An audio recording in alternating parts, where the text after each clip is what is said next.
If you're not giving Vous your ne donnez pas de la vraie sandwich moutarde à attention, votre you sandwich. may not like it. Il risque de ne pas aimer.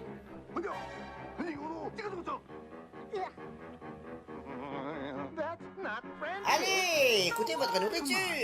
Listen to your food. Sans sucre et sans agent de conservation. No artificial preservatives. Délicieux. Delicious.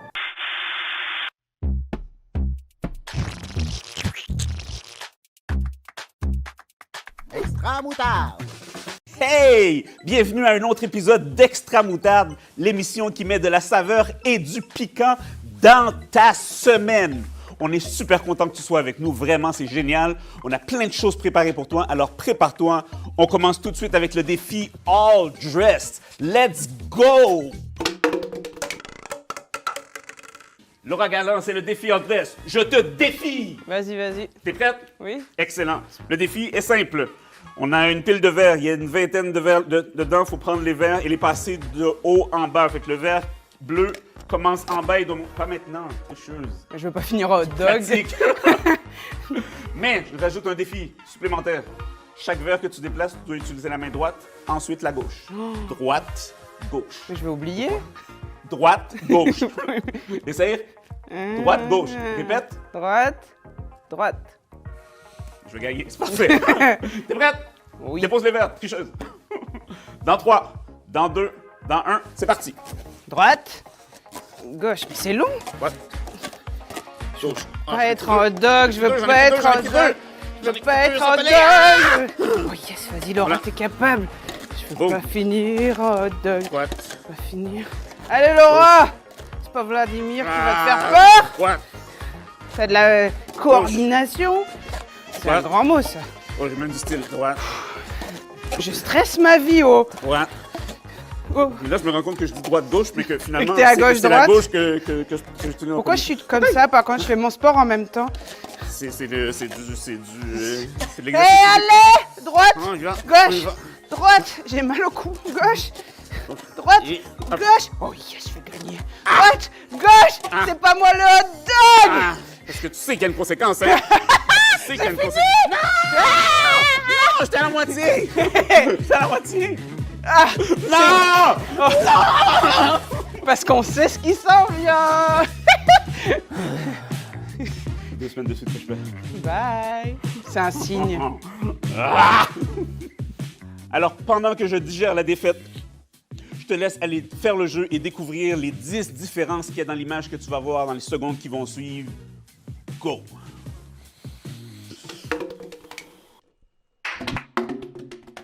Three, two, one.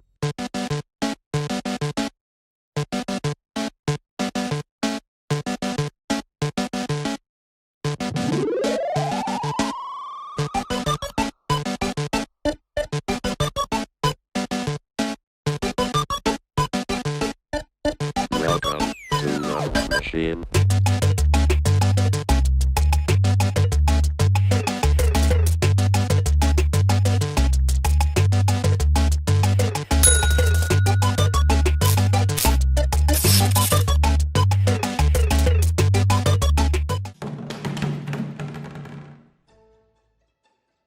Aujourd'hui, on va parler de Joseph. En fait, durant toute la saison d'Extra Moutarde, on va parler de Joseph. Et la dernière fois, Laura nous a parlé des débuts de Joseph et de la jalousie de ses frères et tellement jaloux qu'ils ont vendu leurs frères comme esclaves. C'est incroyable, même moi je trouve ça hallucinant. Mais laisse-moi te raconter la suite de l'histoire.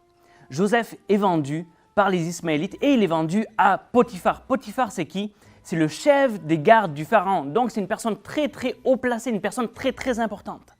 Et ce qui arrive, c'est que Joseph est mis à la tête de la propriété de notre ami Potiphar. En gros, c'est lui qui doit gérer tous les biens, qui doit gérer les champs, les moutons, tout ce que tu veux. Et là, ce qui arrive, c'est que Dieu est avec Joseph. Et en fait, Potiphar, il le voit. Il voit que Dieu est avec lui et il décide de lui donner toute sa maison. Donner, c'est-à-dire qu'il lui donne la gestion de sa maison, c'est-à-dire que c'est lui qui dirige toutes les choses et Dieu lui donne faveur. Ça veut dire quoi que Dieu donne faveur? Ça veut dire que tout ce que Joseph fait réussit. En gros, il lui donne tout, sauf une seule chose. Il dit, je te donne toute ma maison, sauf une chose que tu ne peux pas toucher, c'est ma femme. Et c'est normal, c'est sa femme. Donc, qu'est-ce qu'il fait? Il continue à faire ses affaires, Joseph, et tout réussit et toute la maison de Potiphar grandit et devient de plus en plus prospère et riche. C'est assez incroyable. Sauf qu'à un moment donné, la Bible nous dit que Joseph était beau de figure et beau de taille.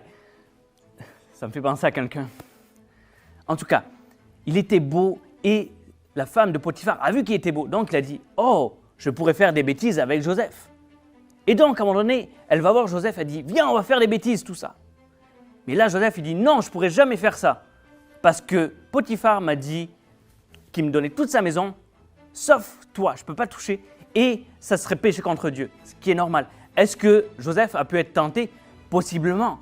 Mais il a dit non, il a résisté. Et justement, en parlant de tentation, parce que la tentation, c'est quoi? La tentation, c'est vouloir des choses contre lesquelles Dieu est en désaccord. Par exemple, tricher, est-ce que c'est quelque chose de bon? Non, mais des fois, on peut être tenté de tricher, ou on peut être tenté de voler, ou on peut être tenté même d'insulter des gens. Mais Dieu ne veut pas ça et il faut résister à cette tentation. Et voici 3 choses sur la tentation super importantes. La première chose, c'est que la tentation, ce n'est pas un péché. En fait, la Bible nous dit que Jésus a été tenté aussi, mais qu'il a résisté et il a réussi. Deuxième affaire, très importante avec la tentation, c'est que ça va arriver. C'est normal. Ok, ça arrive à tout le monde. La Bible nous dit que tout le monde est tenté, mais qu'on ne sera pas tenté au-delà de nos forces. En gros, on pourra toujours résister à la tentation, quelle que soit la nature de la tentation. Ok? Moi, par exemple, tu vois, depuis tout à l'heure, je suis tenté de manger le chocolat qui est là. Sauf que le chocolat, il est à Laura. Donc, je n'ai pas le droit d'y toucher.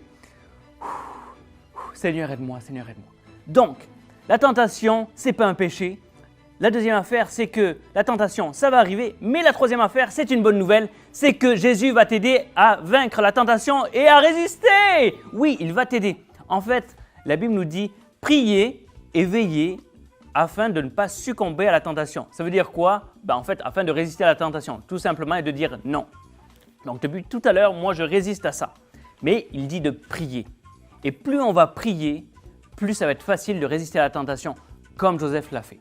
Alors, je ne sais pas si tu as des tentations, ça doit sûrement t'arriver, comme on l'a dit tantôt, tricher, voler, insulter, ne pas obéir aux parents, mentir aux parents. Est-ce que ça t'est déjà arrivé? Moi, j'avoue que oui. Mais avec Dieu, c'est possible de résister à toutes les tentations qui vont arriver devant nous parce que Dieu nous donne son esprit pour y résister.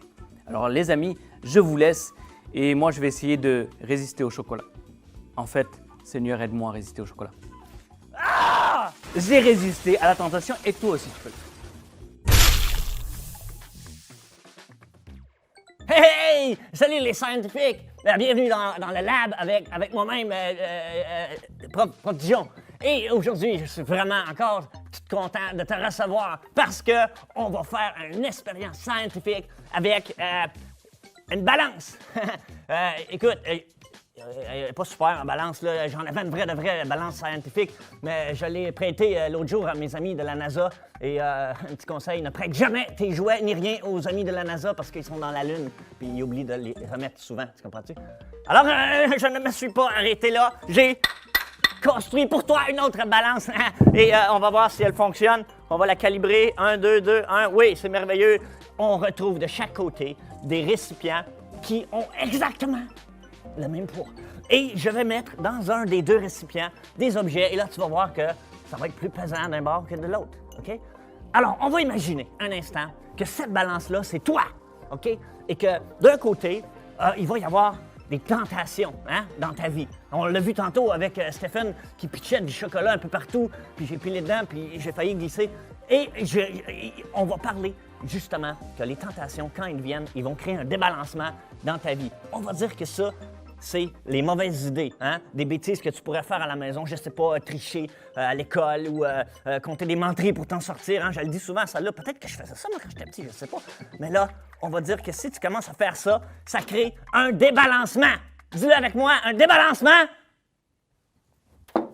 Oui. OK, mais pour ce faire, toi, tu veux régler la situation. Tu dis, hey, ça, c'est pas cool, des débalancements. OK? Pour empêcher ça, eh bien, voici ce que je vais faire. Je vais me faire des promesses que je vais essayer de tenir. Comme par exemple, je vais faire très attention je vais la mettre ici. Je vais faire des bonnes actions, tu sais, des fois, là, pour m'empêcher de faire des bêtises. Ou je vais en faire plusieurs bonnes actions avec un S, OK? Et là, tranquillement, tu penses que ça va. Là, je vais me forcer pour de vrai. Ah ouais, sérieux, je vais vraiment me forcer, sérieux. Puis là, tu penses que ça va être suffisant. Mais ce qui arrive avec les tentations, c'est que ça arrive tranquillement. Ça lâche jamais. De plus en plus. À chaque jour, et à chaque jour, et à chaque jour, et à chaque jour. Et là, tu vois, je fais des dégâts de tentation scientifique. Comme Stéphane l'a dit, j'espère que tu as bien écouté, pour résister aux tentations, eh bien, tu as besoin de Jésus dans ta vie, OK? Ici, j'ai Jésus. OK, c'est pas un trophée avec une croix dessus, là, ça ressemble à ça, mais c'est l'idée que dans ta vie, si tu prends du temps avec Dieu et que tu mets ce que tu lis dans la Bible en pratique, eh bien là, ça va faire un autre débalancement. Et là, tu vas pouvoir en mettre des tentations de l'autre côté et... et tu ne vas pas jamais être déséquilibré. Et là, tu te dis peut-être qu'il y a un tricks, il y a un scientific tricks. Eh bien non. C'est pas plus pesant d'un côté que de l'autre. Mon petit trophée n'est pas plus pesant parce que, regarde bien, je vais prendre par exemple cette grosse enclume-là et ce marteau-là qui représente un poids de loin supérieur au petit poids de ma croix de l'autre côté. Et regarde bien qu'est-ce qui va se passer. On va me mettre au milieu parce que là, je vais faire plus de dégâts. Oh, ça tient, mesdames et messieurs! Est-ce que tu crois que ça peut tenir même le marteau? Eh bien, suis-nous dans une prochaine aventure d'Extra Moutarde. Et maintenant, sans plus tarder, nous allons aller rejoindre quelqu'un d'autre de mes amis avec Le savais-tu? Le savais-tu? Dans la Bible, on parle des 12 tribus d'Israël, les 12 tribus de Jacob. Pourquoi? Regarde ça. Et attention, j'ai un gros talent de dessinatrice. Lui, hop, c'est Joseph, notre ami Joseph. Tu sais, celui dont on parle. Il a un papa qui s'appelle Jacob. Et il a 11 frères. Je ne vais pas les dessiner les 11, on va faire des petits ronds. 1, 2, 3, 4, 5, 6, 7, 8, 9, 10, 11. Ok. 11 frères plus 1 Joseph, ça fait 12. Et on dit que le pays d'Israël est coupé en 12 tribus, 12 parties, qui viennent des 12 frères, les 12 fils de Jacob. Pas exactement. Il y a un fils qui s'appelle Lévi. Et lui, son clan, ça va être les Lévites, et ils vont pouvoir aller dans tout le pays d'Israël. Donc ça fait -1. Ensuite, Joseph, il n'a pas eu de partie non plus d'Israël. Ça fait -1, mais ses 2 fils ont eu une partie d'Israël. Et là, t'es perdu. Alors, je récapitule. Il y a 12 fils de Jacob, moins Lévi, ça fait 11, moins Joseph, ça fait 10, plus les 2 fils de Joseph, ça fait 12. On vérifie. Alors, les 12 fils de Jacob, moins Lévi, parce qu'il peut aller partout dans Israël, moins Joseph, plus ses 2 fils, ça fait 12. Les 12 tribus de Jacob, les 12 tribus d'Israël. Le savais-tu?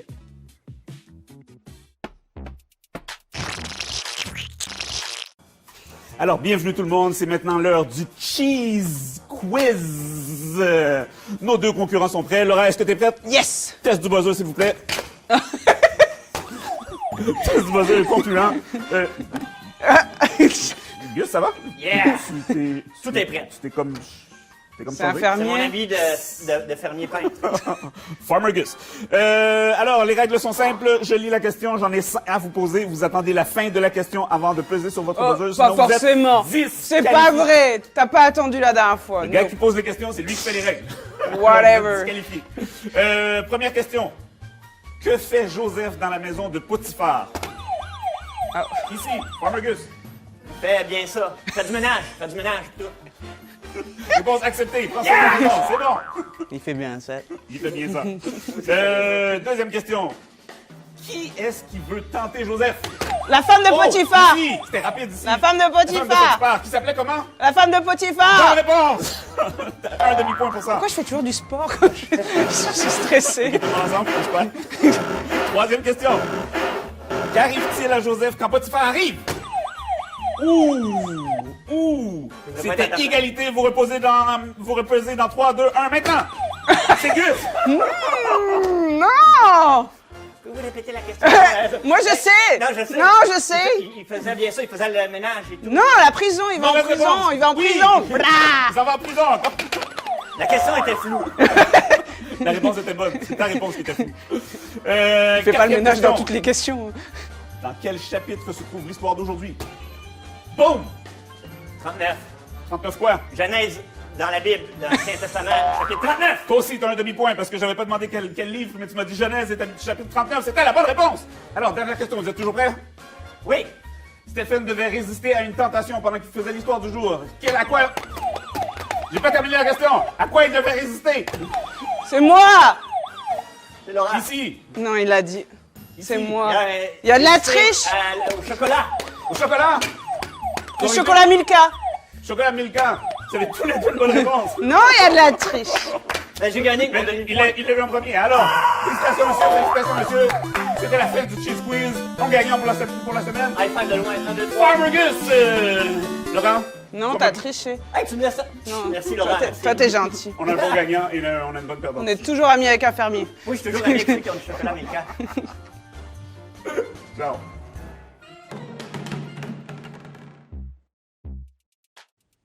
Les amis, on arrive à la conclusion de l'émission et rappelle-toi 3 choses importantes. La première, c'est que la tentation, c'est pas un péché. La deuxième, c'est que la tentation, ça va arriver, c'est normal. Et enfin, la troisième chose, la plus importante, c'est que Dieu est là et son esprit est là pour t'aider à résister à toutes les tentations. Sans plus tarder, on va passer à la danse de aujourd'hui. J'ai hâte de voir ça. C'est l'heure de voir Vlad en hot dog. Vlad? Vlad, t'y échapperas pas. C'est l'heure de ta danse. Non, je ne mettrai pas le costume de hot dog. Ben Vlad. Mais c'est ça le deal? Non, je ne mettrai pas. Je résiste à la tentation. Mais tu dois quand même danser.